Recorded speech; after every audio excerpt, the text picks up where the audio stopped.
Verse 5, Sri Vishnu Sahasranaama Stotra. Swayambhuh Shambhuradityah Pushkaraksho Mahasvanah Anadinidano Dhata Vidhata Dhaturuttamah. Swayambhuh Shambhuh Adityah Pushkarakshah Mahasvanah Anadinidanah Dhata Vidhata Dhaturuttamah.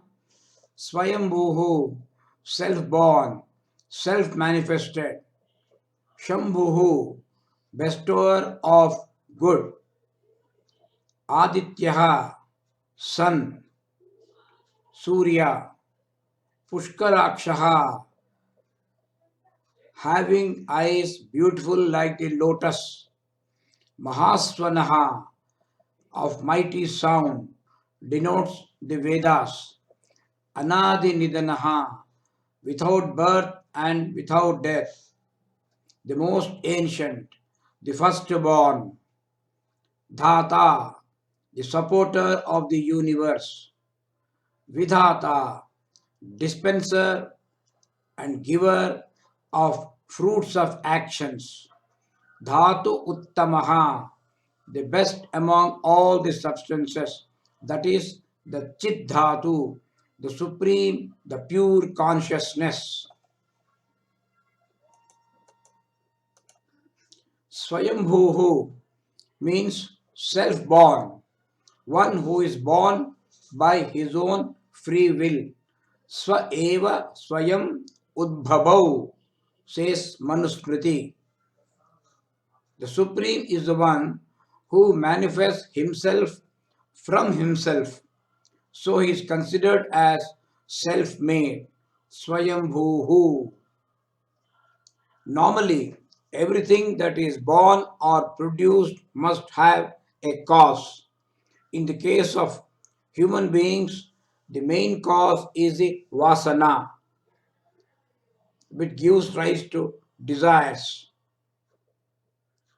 The Supreme is not like this. The Supreme is the original cause, the main cause from which all effects arise.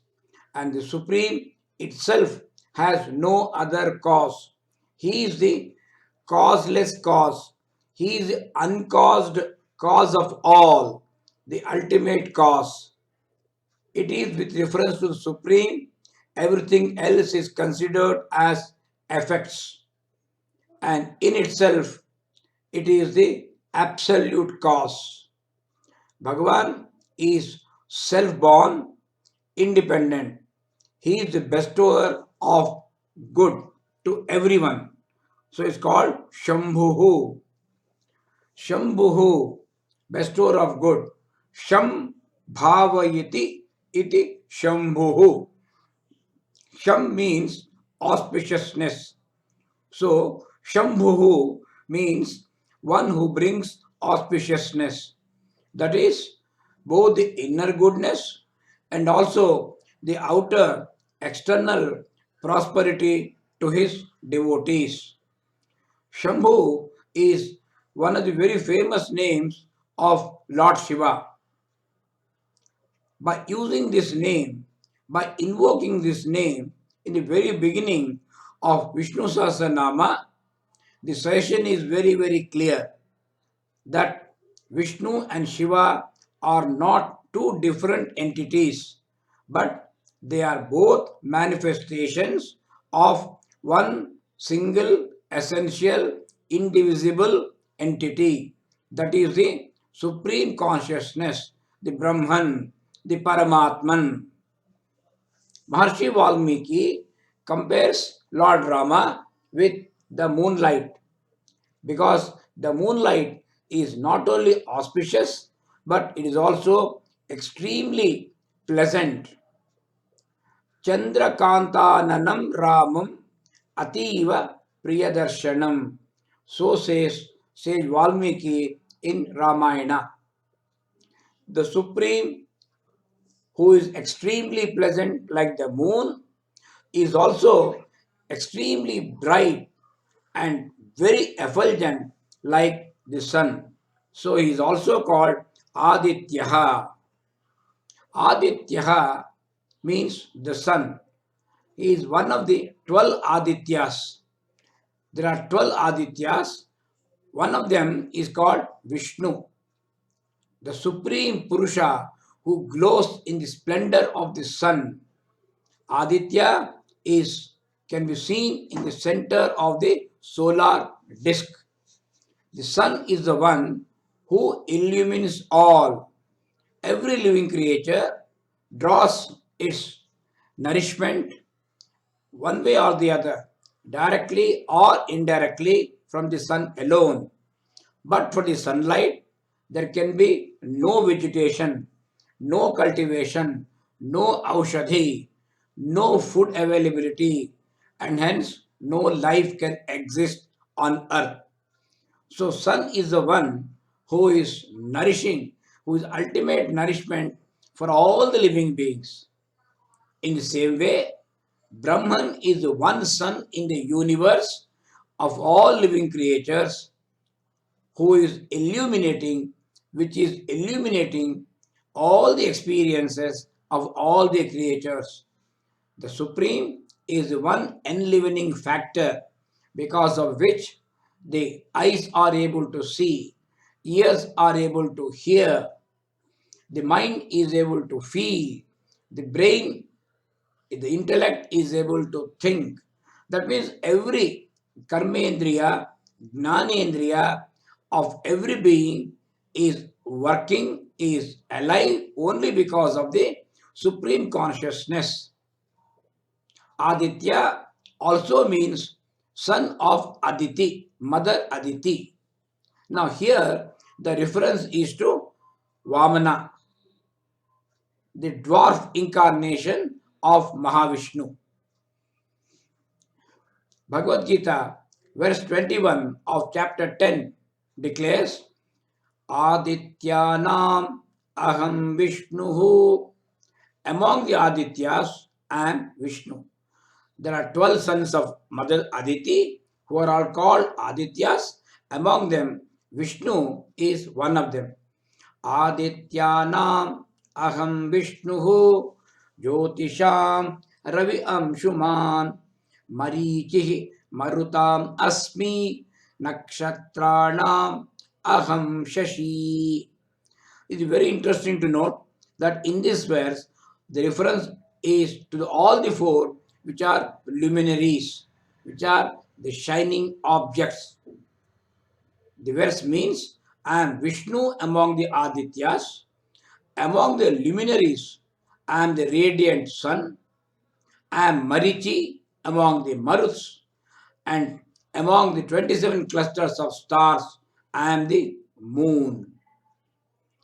Now, the sun and the moon are quite often said to be, are compared with Mahavishnu's two eyes. Mahavishnu is also described as Pushkarakshaha, lotus eye, means his eyes are as beautiful as the lotus petals. Pushkarakshaha, Pushkara means lotus, Akshaha means eyes. Pushkarakshaha means one who is lotus eyed or one who has eyes like the beautiful lotus. Joy and peace in the bosom of an individual are expressed to the outside world very vividly only in the eyes. No other organ, no other part of the body can reflect the joy and peace of an individual which can be seen by the outside world. Eyes are the only means of expression of the joy and peace of individuals. Eyes are here, they are also meaning as a Gnana Chakshu.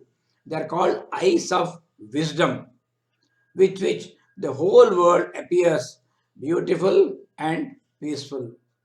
The Lord beaming out through his eyes, the Lord beams out through his eyes complete inner peace and joy, which brings to the devoted hearts all the aesthetic beauty and romantic thrill, like seeing a lotus dancing in the breeze. The Lord, who with his beautiful looks, Lord, dispels all the sorrows in the devotee's heart. He is the one who fills the devotee's heart with peace, joy, and perfection.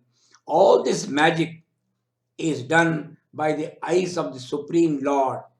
So, normally, when we worship a God, when we go to a temple, we always focus on the beautiful eyes of the deity, because the eyes express compassion, peace, joy, and happiness. The Bhagavan gives knowledge, and the knowledge is given through the mighty Vedas. The Vedas actually are considered to be a manifestation of the Supreme Himself. They are the voice of the Supreme. The Lord is said to be having Mahaswanaha. That is, He is the mighty sound. Mahaswanaha, great sound or great voice. Now, the great voice is actually referring to the Vedas. The Vedas have a compelling presence. It is like a thundering voice of compulsion. His call reverberates, thunders in all the hearts, but it may be something like a compelling whisper. It may not be of a high volume, but it is very, very powerful, effective. So it's called Mahaswanaha. Swanam also refers to breath, prana. Hence, Mahaswana means one whose great breath. Now, as we know, his great breath is the Vedas themselves.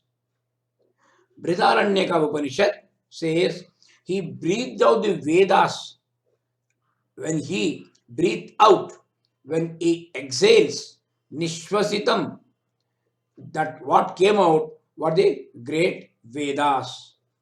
Vedas, they are the most ancient wisdom. All the wisdom is embedded in the Vedas. They emanated from the Bhagavan. And these are the most ancient. And how did these ancient Vedas come from him? Because the Supreme himself is more ancient than that, more ancient than even the Vedas. The Supreme is the one devoid, without, transcending birth and death. He's called Anadhi Nidanaha.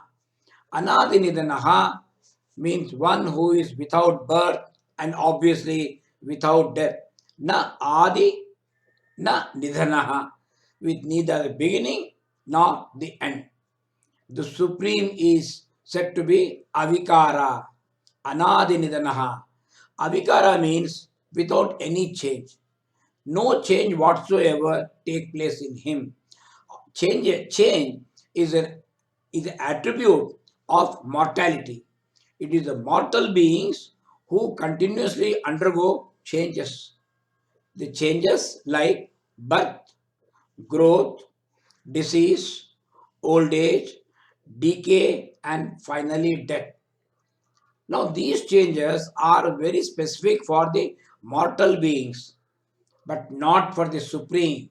The Supreme is immortal.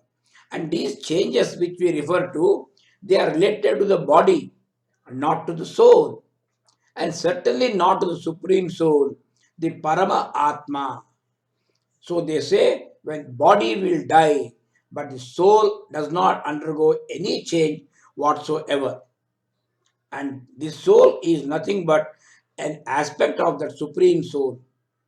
In the case of the immortal and immutable Lord, such changes do not take place at all.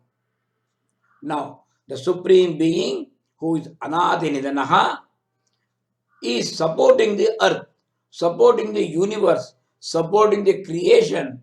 The creation itself has a definite beginning and inevitable end. The supporter is called Dhata. Dhata is the substratum of the world of names and forms. He supports all the fields of experiences, all the states of human existence, like wakeful state, the dream state, the deep sleep state. All these states are supported only by the Supreme Being. The Supreme is the unchanging base for the changing universe. All the changes which take place in the universe, they take in the backdrop of the unchanging Supreme. It is just like in a cinema hall, all the events, all the sounds and fury, whether it is a rain or a fire, love or a hate, war or peace, all these experiences are shown on the screen. But the screen, the images are moving, the images are temporary. But once the show is over, what is left is the white screen, which itself has not undergone any change whatsoever. But but without the screen, no experience is possible. Without the screen, no movie can be seen. This is what we try to say. The Supreme is like the unchanging background of the changing events. The very first verse of the sacred mantra Pushpam declares Dhata Purastat Ata Muda Jahara Shakraha Pravidwan Pradishascha Chatraha.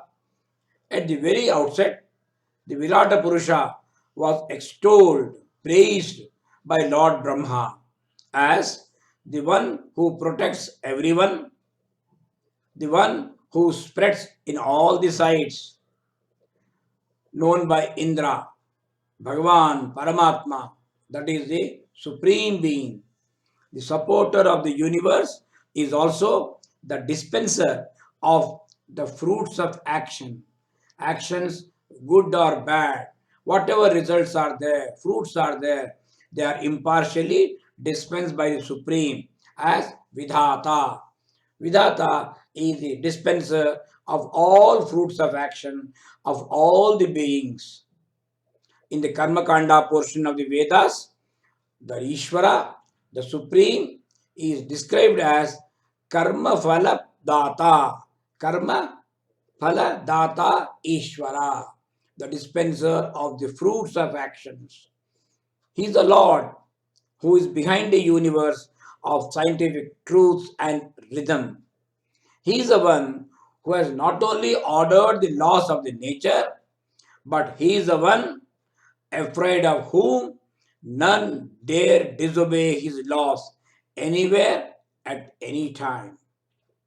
The light of the sun, the heat of the fire, the sweetness in the sugar, the pains in the sin, the joys in goodness, and all such things are all their nature. But none dare defy or disobey these laws.